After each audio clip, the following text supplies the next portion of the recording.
were beneficial to public health. Federal policy promoted and subsidized highly processed foods and refined carbohydrates and turned a blind eye to the disastrous consequences. Today, the lies stop. The new guidelines recognize that whole, nutrient-dense food is the most effective path to better health and lower healthcare costs. Protein and healthy fats are essential and were wrongly discouraged in prior dietary guidelines. We are ending the war on saturated fats. Diets rich in vegetables and fruits reduce disease risk more effectively than many drugs. Whole grains outperform refined carbohydrates. Added sugars, especially sugar-sweetened beverages, drive metabolic disease, and today our government declares war on added sugar. Highly processed foods loaded with additives, added sugar, and excess salt damage health and should be avoided. As Secretary of Health and Human Services, my message is clear: eat real food. Nothing matters more for healthcare outcomes, economic productivity, military readiness, and fiscal stability. The dietary guidelines shape dozens of federal feeding programs, including Head Start. These standards affect 45 million school lunches every day, meals for 1.3 million active duty service members, and food served to 9 million veterans in VA hospitals. Today begins the work of aligning those programs with affordable, whole, nutrient-dense food. Implementation requires coordination across the government. I'm working with many of my fellow cabinet secretaries to deliver results. I want to thank Bobby Mukamala, thank you very much, who is the president of the American Medical Association, for committing to mobilize the medical community on nutrition. And I thank also the American Academy of Pediatrics for partnering on this effort. I also look forward to working with Dr. Jay Bhattacharya and Dr. Marty McCary to fund and prioritize rigorous nutrition research at the NIH and at the FDA. The stakes are measurable and severe. A Johns Hopkins analysis estimates that 48% of every federal taxpayer dollar now goes to healthcare. The CDC reports that 90% of healthcare spending treats chronic disease. That means that 40%, 40 cents of every dollar that taxpayers pay in this country is going to treat diseases that could be averted through good food. The United States has the highest obesity and type 2 diabetes rate in the developed world. We spend 3 times more per capita than the European Union on healthcare, yet our life expectancy is 5 years lower, largely due to diet-related chronic disease. Our childhood obesity rate is 5 times higher than countries like France. 1/3 of U.S. teens have prediabetes, over 35% are overweight or obese, and 20% of young adults have non-alcoholic fatty liver disease. 77% of military-aged Americans are ineligible for military service because of diet-related conditions. If a foreign adversary sought to destroy the health of our children, to cripple our economy, to weaken our national security, there would be no better strategy than to addict us to ultra-processed foods. It's shocking that our own government helped to drive these cataclysmic changes in our diet. The damage is real, it is preventable, and President Trump has ordered it to end. If the United States reduced obesity, type 2 diabetes, heart disease, and Alzheimer's to Japanese levels, we would save approximately $600 billion a year. About 50% of Medicare's projected long-term deficit, or $5,000 per family annually. Current policy worsens the problem.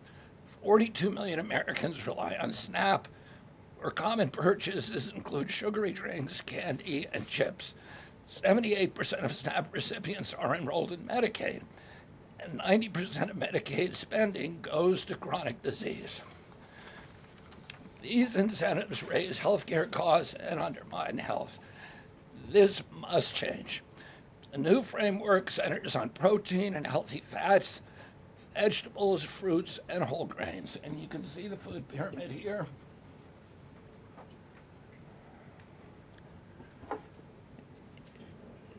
It's upside down, a lot of you will say. But it was actually upside down before, and we just righted it.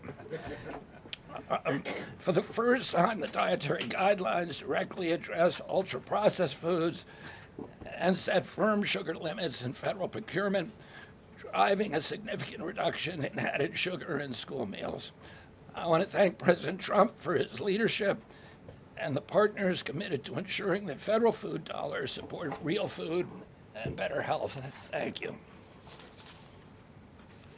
And I want to introduce my partner and a friend, Brooke Rollins, who was an extraordinary collaborator on this. Thank you. Well, good morning, everyone. Happy New Year. What a honor to be here. I think this is Caroline's first press conference back, and what a great way to start the new year, 2026. I want to thank Secretary Kennedy. Your commitment to the well-being of Americans is such a blessing to this nation.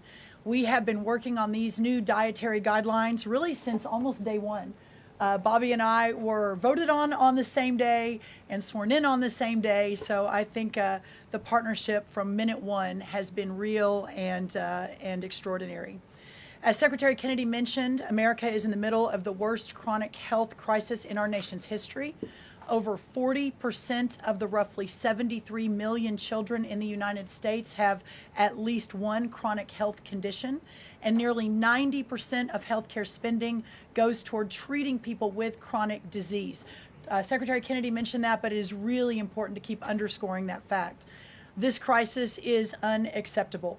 It prevents Americans from living healthy and happy lives.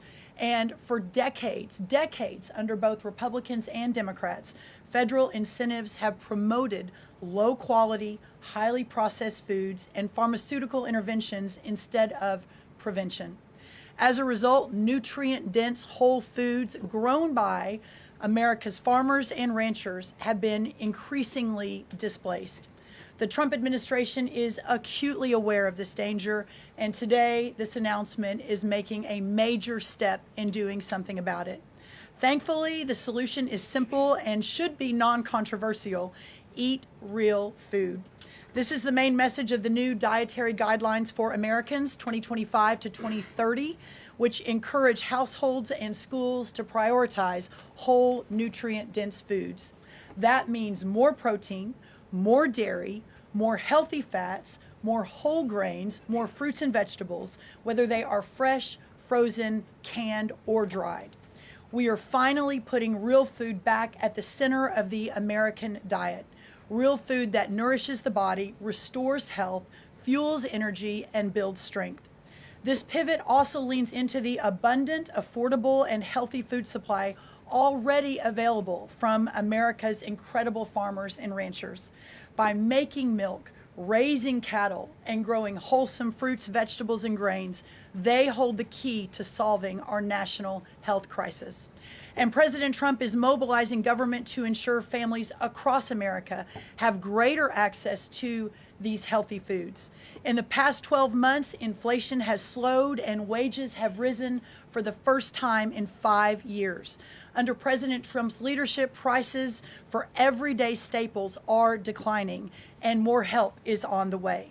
Recent data show that fruits, vegetables, dairy, and proteins, including eggs, pork, and ground beef, are becoming even more affordable every day for our American people. American households enjoy the most affordable and abundant food in the world, and today's release only reinforces that reality. A healthy meal is within reach for all American families. These new dietary guidelines are a framework which is meant to be customized to meet the needs, the preferences, and the financial status of all American families. For example, a meal including such items as pork or eggs or whole milk or cheese, tomatoes, other fresh and frozen fruits and vegetables, whole grain bread, corn tortilla can cost today right around $3 for that meal. $3. And soon USDA will finalize our stocking standards, which means that those businesses in America that take the SNAP benefit, what they are required to stock in order to take that benefit, by the way, that's almost 250,000 retailers across America, that very soon we will be finalizing that rule that will mandate all 250,000 retailers in America double the type of staple foods that they provide for America's SNAP households.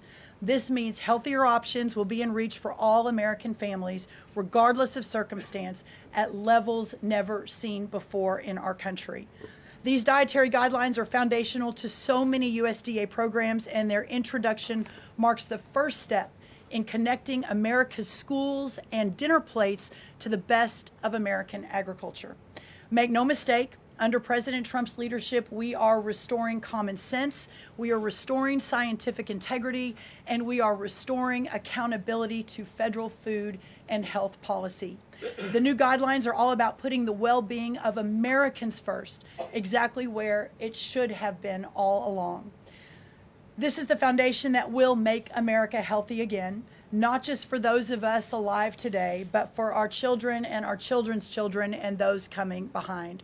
I want to end by saying God bless American families, God bless the American farmer and rancher, and God bless America. What an honor now to introduce another great partner in this incredible work, and that is Dr. Mehmet Oz. Thank you. Congratulations to Secretary Rollins, Secretary Kennedy, and do want to express my appreciation for what the President has done overall to increase the affordability of health care. The biggest accomplishment perhaps for the health system ability to drop down prices last year was the most favored nation drug pricing that Caroline mentioned. These are incredibly effective at reducing the costs, for example, of what the President calls the fat shot, the Ozempic, GLP-1 category of medications. We dropped them dramatically. But the best way to reduce drug spend in America is to not need the drugs in the first place. What you're hearing today with these dietary guideline adjustments are going to be massively effective, and not just dropping the need for us to buy these weight loss drugs, but buy these expensive drugs for autoimmune problems. We have evidence that food is medicine when it comes to conditions as varied as mental health issues from Alzheimer's and depression to fundamental realities of how children learn in school. So the question then becomes, what is this actually going to do in dollars and cents? And I had the group at CMS run some numbers for us to try to give you concrete assessments of how much this will drop the spend that the federal taxpayer must make for Medicare and Medicaid. And I'm more optimistic today than ever that we can address the fast rising rate of healthcare expenses in America because of movements like this. Right now, we're increasing health expenditures in America at roughly twice the rate of the GDP growth. We will correct that if we can get America to be healthier, because you can't be a wealthy nation without being a healthy nation. So 2 numbers for you to remember. The first is $30 billion. Why?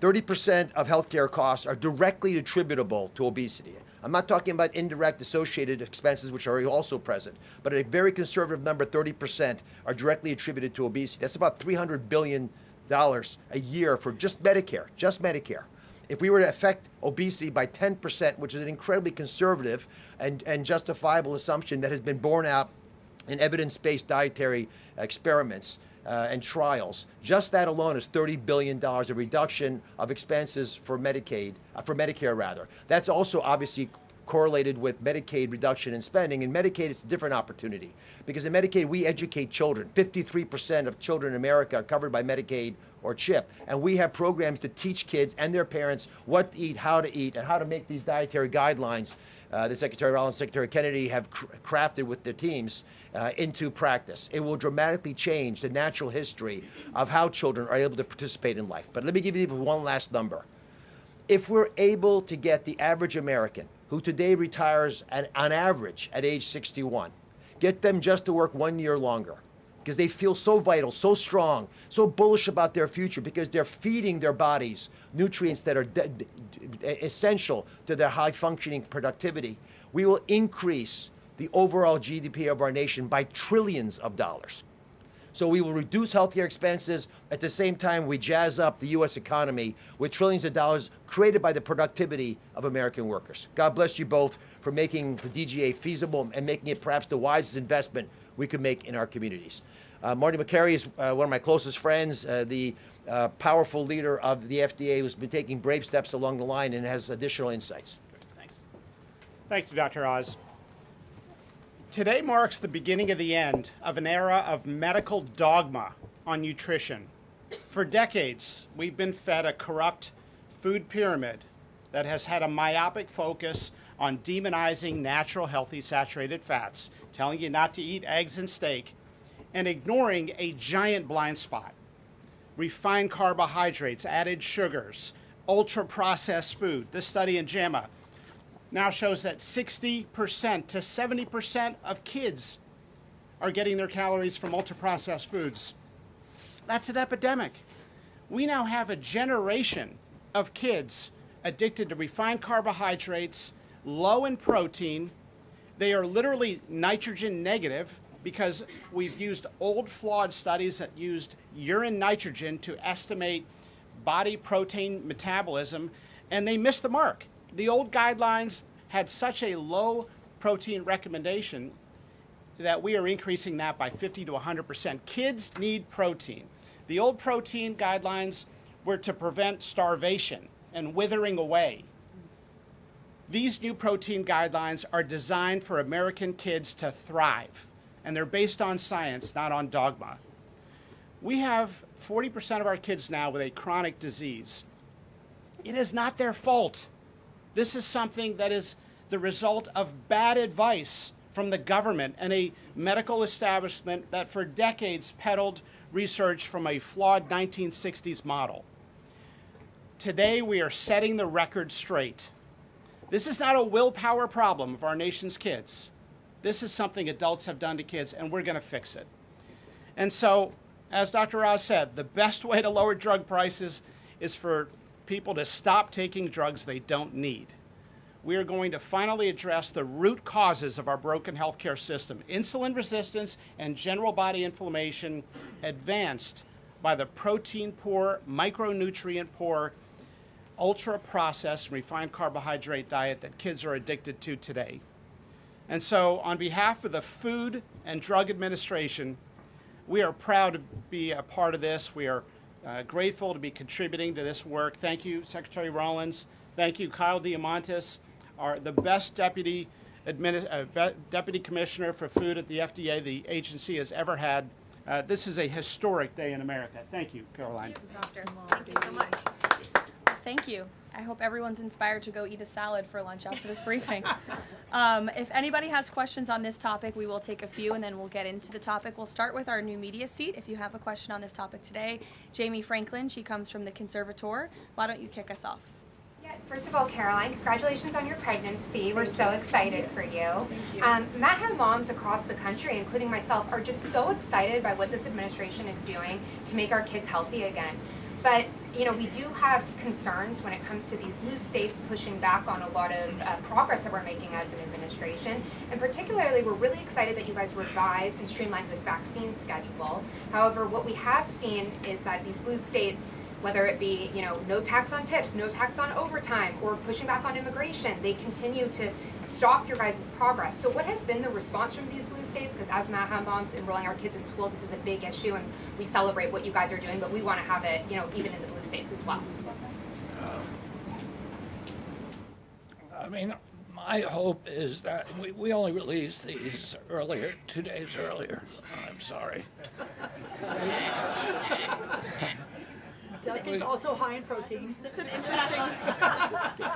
Duck is a good thing to eat, everybody. They only released the new vaccine schedule 2 days ago.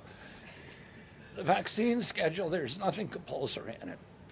Everybody, I've always promised, I'm not going to take people's vaccines away from them. People who want to get vaccines, everybody who wants them can get all of the vaccines that were on the old schedule. They will all be paid for by the Vaccines for Children program or for the insurance the same as before. We release guidelines that we think are optimal to public health.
Pretty amazing.